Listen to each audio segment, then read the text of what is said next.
Channel पे सबसे ज्यादा ये क्वेश्चन पूछे जाते हैं, दीदी गुरु को कैसे ढूंढे, श्री विद्या गुरु कब मिलेंगे, मेडिटेशन गुरु कब मिलेंगे, कोई तो हमें बता दीजिए, कोई तो रेफरेंस दे दीजिए। जिसका गुरु बलवान होता है ना, उसका चेला पहलवान होता है। जय माँ कामाक्षी, जय माँ ललितांबिका। जैसा कि एक पिछले पोस्ट में मैंने बताया था और अपने वीडियोस में भी मैंने बात की थी कि बहुत जल्द इस चैनल पे मैं एस्ट्रोलॉजी की सीरीज लेकर आ रही हूं, जहां हम बात करेंगे कि अपने ग्रहों को, कुंडली को कैसे पढ़ते हैं, क्योंकि ये भी एक बहुत बड़ा विज्ञान है जो हमारे ऋषि पराशर ने हमको दिया। तो चलिए इस सीरीज में सबसे पहले, क्योंकि ये एक बिगनर सीरीज है, तो इसमें एकदम आज हम बेसिक फंडामेंटल से स्टार्ट करते हैं। तो सबसे पहले हम समझेंगे 9 ग्रहों को। तो 9 ग्रहों में आज जो ग्रह सबसे पहले हम लेने वाले हैं वो है देवगुरु बृहस्पति के बारे में। आज के वीडियो में हम समझेंगे देवगुरु बृहस्पति कौन है, कुंडली में इनकी पोजीशनिंग, इनका रोल क्या होता है, कुंडली में कब ये नीच के होते हैं, कब ये उच्च के होते हैं, और कौन कौन से बॉडी ऑर्गन्स देवगुरु बृहस्पति गवर्न करते हैं, और इसके बाद ऐसे हम क्या रेमेडीज कर सकते हैं अपने जीवन में कि मे भी पिछले जन्म के हमारे संस्कार, जो प्रारब्ध कर्म है, जिनकी वजह से हमको गुरु मिलने में, हमारे जीवन में गुरु की ऊर्जा को अट्रैक्ट करने में प्रॉब्लम हो रही, तो हम ये छोटे छोटे उपाय करके अपने जीवन में गुरु की ऊर्जा को आकर्षित कर सकते हैं, और क्या पता ब्रह्मांड हमारे जीवन में एक गुरु भेज दे। अब अगर हम देवगुरु बृहस्पति की बात करें तो देवगुरु बृहस्पति जो है वो सात्विकता के द्योतक हैं। अगर हम शरीर के 7 चक्रों की बात करें तो हमारा जो आज्ञा चक्र होता है ना, वो गुरु की एनर्जी से कनेक्टेड होता है।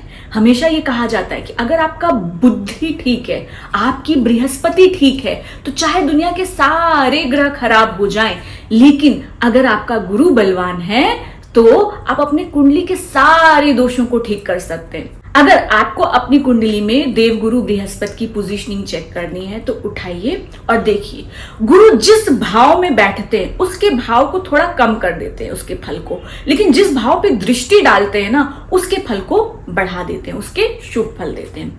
देवगुरु बृहस्पति की हमेशा 3 दृष्टियां होती हैं, 5वीं दृष्टि, 7वीं दृष्टि, 9वीं दृष्टि। अब इसका मतलब क्या है, आप कुंडली उठाइए, देखिए गुरु कहां से बैठे हैं, वहां से खाने गिनिए, 1 2 3 4 5, तो यानी वो जहां पे 5वां जा रहा है वो 5वीं दृष्टि देख रहे हैं। फिर उसके बाद वो 7वीं दृष्टि देते हैं और फिर 9वीं दृष्टि देते हैं। अब अपनी कुंडली उठाइए और एक चीज और देखिए, क्या आपके गुरु केंद्र में है, क्योंकि केंद्र के बृहस्पति कुंडली के कई लाख जो दोष है ना उनको दूर कर देते हैं। केंद्र का बृहस्पति मतलब पहला, चौथा, 7वां या 10वें घर में अगर देवगुरु बृहस्पति बैठे हैं तो ये आपके केंद्र के बृहस्पति कहलाते हैं। अब अगर हम आपकी हेल्थ की बात करें तो ये डायबिटीज, पैनक्रियास, शुगर, ये सारे जो प्रॉब्लम्स आ रही हैं हेल्थ संबंधित, तो ये आपकी कुंडली में देवगुरु बृहस्पति की पोजीशनिंग पे डिपेंड करता है। अगर बृहस्पति नीच का है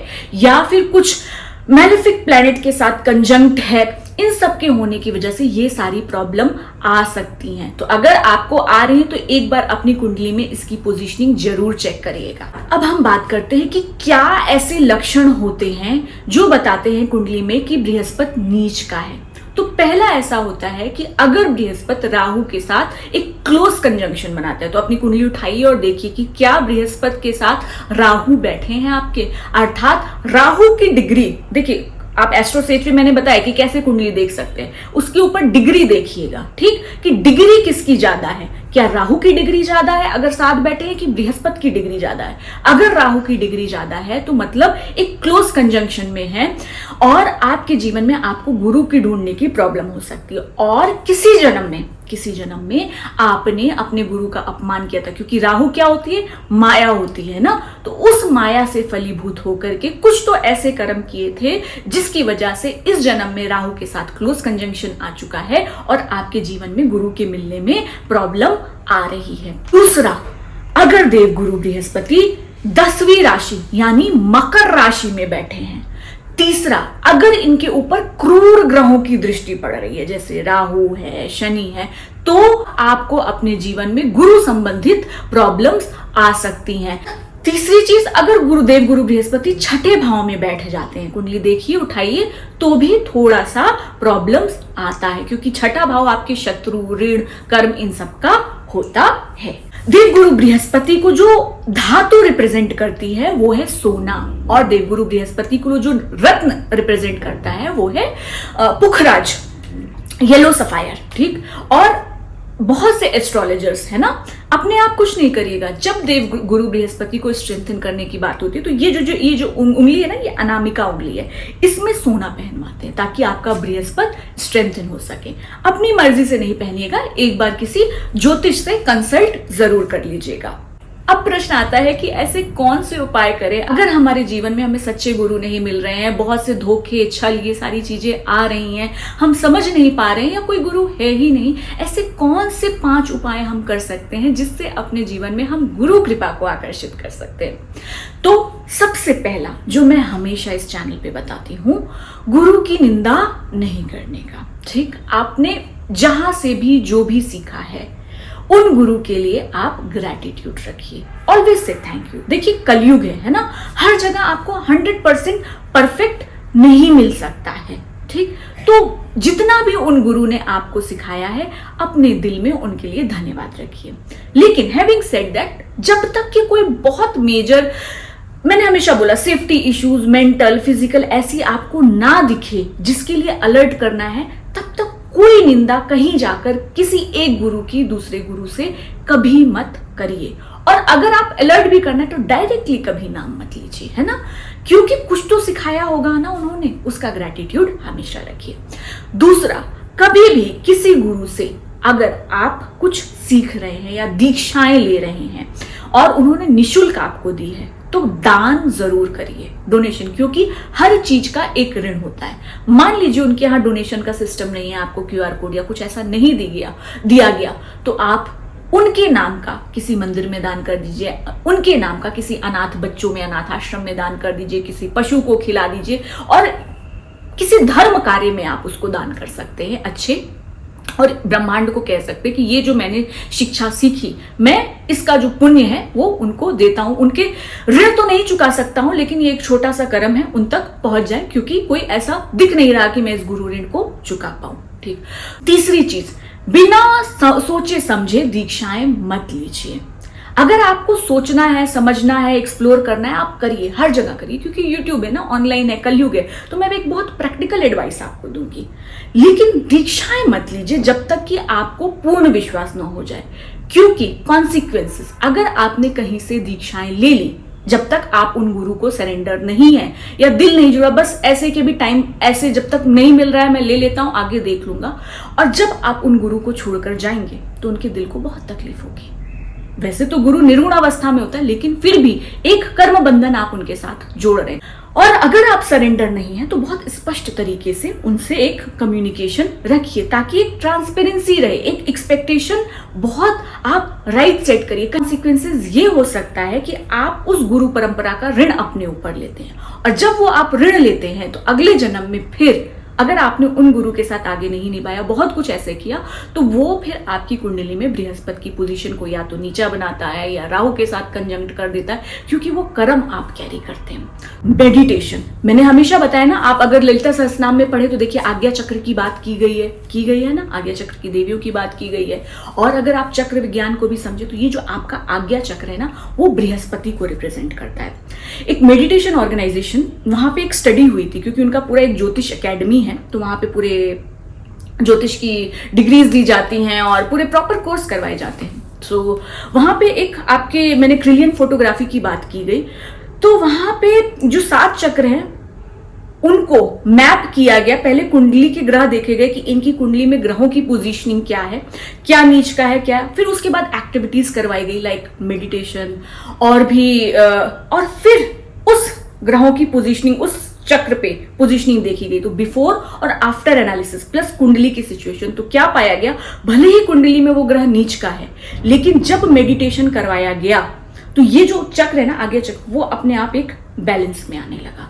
तो आप, ये बात दिखाता है कि जो आप अपने कर्मों से, अपने थॉट से, अपने संस्कार से, अपने ध्यान से आज्ञा चक्र को बैलेंस कर सकते हैं और अपने गुरु को स्ट्रेंथन कर सकते हैं। जैसे डेंटल हाइजीन जरूरी है, वैसे ही मेंटल हाइजीन जरूरी है। जब आपका दिमाग सही रहेगा तो आपके गुरु तत्व भी मजबूत रहेगा। ठीक, केले के पेड़ को जल चढ़ाइए। ये बहुत पुराने से हम लोग अपने घर में करते हैं, लेकिन हमेशा हमें लगता था ये अंधविश्वास है। लेकिन अगर आप श्री विद्या के रास्ते में आएंगे तो जो मूलाधार आपका चक्र होता है ना, उसमें एक पेटल्स आती है, वम, जो वनस्पति शास्त्र से कनेक्टेड है। तो जब योगी इस चक्र पे कमांड लेते हैं तो वो वनस्पतियों से बात करना शुरू करते हैं। वनस्पतियों की भी अपनी एक भाषा होती है। मॉडर्न उसको फोटोग्राफी आजकल बहुत सारी हो गई है, जिसमें आपको देखा जाता है कि पेड़ भी कांपते हैं। पेड़ की भी अपनी लैंग्वेज है, वो हर वाइब्रेशंस को समझते हैं। तो जो हमारे ऋषि मुनियों का विज्ञान था वो इस भाषा को समझते थे। तो जब आप चक्र लेवल पे थोड़े ऊपर उठते हैं तो इन सारी चीजों से आप यूनिवर्सल, कहते हैं ना, उस मूल प्रकृति के साथ आप एक समन्वय बनाना शुरू करते हैं। तो हर एक चक्र, हर एक प्रकृति, हर एक जो वनस्पति होती है और जो हर एक वनस्पति पेड़ है वो एक एट्रीब्यूट से कनेक्टेड होता है, एक प्लैनेट से कनेक्टेड होता है। तो जो हमारे यहाँ केले का पेड़ होता है ना, उसकी फ्रीक्वेंसी जो होती है वो आपके देवगुरु बृहस्पति से कनेक्टेड होती है। तो घर में एक केले का पेड़ लगाइए और उसे वाटर करना शुरू करिए। इन्वायरमेंट साइंस से भी अच्छा है ना। और दूसरा, आप उस नेचर के साथ, उस मूल प्रकृति के साथ एक बैलेंस में अपनी ऊर्जाओं को लाने की कोशिश करेंगे। गुरु की कृपा को अपने जीवन में करने का वो है गुरु पूजा। ठीक, अब गुरु पूजा क्या होती है, हर किसी को नहीं आती। ठीक, तो मैंने अपने चैनल में डाल दिया है गुरु पूजा। आप बस आंख बंद करके बैठ जाइए और इस ब्रह्मांड से प्रार्थना करिए। बस सुनिए, 6 मिनट की है कि मेरे जीवन में अच्छी सद्बुद्धि दे, मेरे जीवन में जो गुरु मेरे लिए सही है। क्योंकि कभी कभी क्या होता है ना, ब्रह्मांड में हम चाहते कुछ है लेकिन हमें नहीं पता होता हमारे लिए सही क्या है, हमारे लिए सही क्या है और कौन है। तो उसको हमें ब्रह्मांड को ही छोड़ देना होता है। तो इस ब्रह्मांड से प्रार्थना करिए कि मेरे जीवन में उस गुरु को भेजें जो मेरे लिए सही हो, जो मुझे इन 4 पुरुषार्थों को करवाते हुए मेरे जो एक इस मानव जीवन का अंतिम लक्ष्य है वहां तक ले चले। ठीक, और जो 5 मैं बोलूंगी ना, वो है बोलूंगी नारायण सेवा। ललिता माँ को क्या बोला गया है, विष्णु सहोदरी, यानी जो एक उदर से उत्पन्न हुए हैं। मीनाक्षी अम्मन टेम्पल में भगवान विष्णु जो माँ की ज्ञान शक्ति है, जब शिव कि सुंदरेश्वर रूप और माँ का मीनाक्षी रूप का विवाह हो रहा था तो वहां विष्णु भगवान ने उस विवाह को संपन्न करवाया। और वहां क्या है, वो मीनाक्षी अम्मन क्या है, ज्ञान शक्ति है ना। तो नारायण सेवा क्या है, छोटे छोटे जो बच्चे हैं हमारे, उन अनाथ आश्रमों में जाकर बच्चों की ग्रोसरी पहुंचाइए। जेन्युइन, बट मेक श्योर कि वो जेन्युइन हो। क्योंकि मैं पब्लिक प्लेटफॉर्म पे बहुत कुछ नहीं बोल सकती। मैं बहुत सारे अनाथ आश्रम गई तो मैं बहुत कुछ वहां पाया जो कुछ सही नहीं मुझे लगा। बहुत कुछ यहां नहीं बोल सकती, तो मैं ये बोलूंगी एक बार पता कर लीजिए। और दूसरा, आप ग्रोसरी से सेवा शुरू करिए। क्योंकि वो पैसों का कुछ भी कर सकते हैं, लेकिन अगर आप बच्चों की ग्रोसरीज भेज रहे हैं तो वो अन्न तो बच्चे के पेट में ही जाएगा ना, वो तो पका के खिलाएंगे ही उन बच्चों को, है ना। और दूसरा, अगर किसी बच्चे की फीस, एजुकेशन को स्पॉन्सर करना है तो आप उनसे बोलिए मैं खुद स्कूल में जाकर इसको डिपॉजिट करूंगा। ठीक, तो नारायण सेवा जरूर से करिए। ये भी आपकी ज्ञान शक्ति, आपके गुरु तत्व को प्रेजेंट करेगा, क्योंकि ये भी आपकी एक सेवा का पार्ट होगा जिससे आप अपने चार्ट में देवगुरु बृहस्पति को मजबूत करेंगे। तो अगर आपको कोई प्रश्न है तो आप कमेंट में पूछ सकते हैं। ये एक बेहद बिगिनर सीरीज है। इसके बाद जब ये पूरी 9 ग्रहों की सीरीज कंप्लीट होगी, उसके बाद आपका चार्ट का हर भाव क्या कहता है और राशियों का सीरीज क्या होगा, उसके बाद मैं थोड़ी एडवांस लेवल लेकर आऊंगी। ठीक है, तब तक गुरु पूजा करते रहिए। मैंने डिस्क्रिप्शन में दे दिया है गुरु पूजा की लिंक, इस चैनल पे अपलोड है। हाँ, एक निवेदन कि अगर आप किसी दूसरी गुरु परंपराओं से हैं तो कृपया उस गुरु परंपरा को फॉलो करिए। इस चैनल पे जो है, जो ढूंढ रहे हैं अपने गुरु को, है ना। जय मां कामाक्षी, जय मां ललिता।